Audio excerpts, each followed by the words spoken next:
పిలిచిన చోటుకొస్తుంది. చెప్పినట్టల్లా చేస్తుంది. ఎవరు? ఎవరైనా సరే.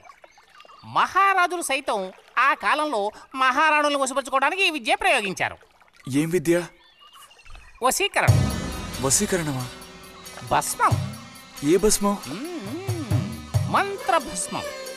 వశం చేసుకోవాలని ప్రయత్నించే అమ్మాయిని ఆ భస్మం నుదుట పెట్టుకుని ఒక్క చూపు చూస్తే చాలు. ఆ అమ్మాయి కూడా అదే విధంగా నిన్ను చూసిందనుకో, కాయ పడ్డైనట్టే.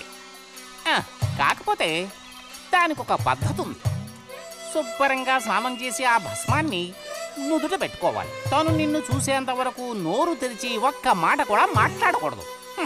రాత్రి వెళ్ళి పిలిస్తే నిద్రపోతున్న మంచం మించి కూడా లేచి వచ్చి తోక ఆడించుకుంటూ నించుంటుంది. ఇది ఎక్కడ దొరుకుతుందంటావు? ఏది? నువ్వు చెప్పిన భస్మం సృష్టించాలి. ఎలా? కాస్త ఖర్చు అవుతుంది. మరి ముందు ఏం చేయాలో చెప్పు. జత కలిసిన ఓసరవెల్లి ఉందే, ఓసరవెల్లి, దాని మీద పేడ విసిరి పట్టుకోవాలి. అది కూడా కడుపుతో ఉన్న ఆవు పేడ విసిరి.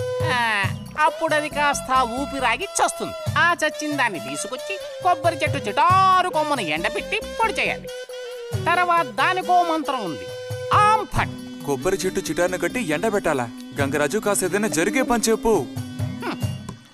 కొంచెం కష్టమైన పనే.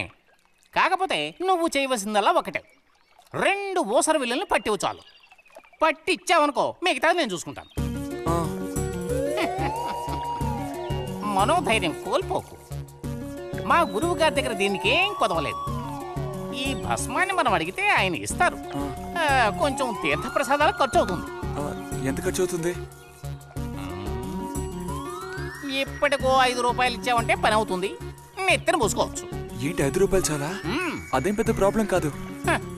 బాలక, ఆత్మధైర్యంతో ముందుకు సాగావనుకో అవ్వందంటూ లేనే లేదు.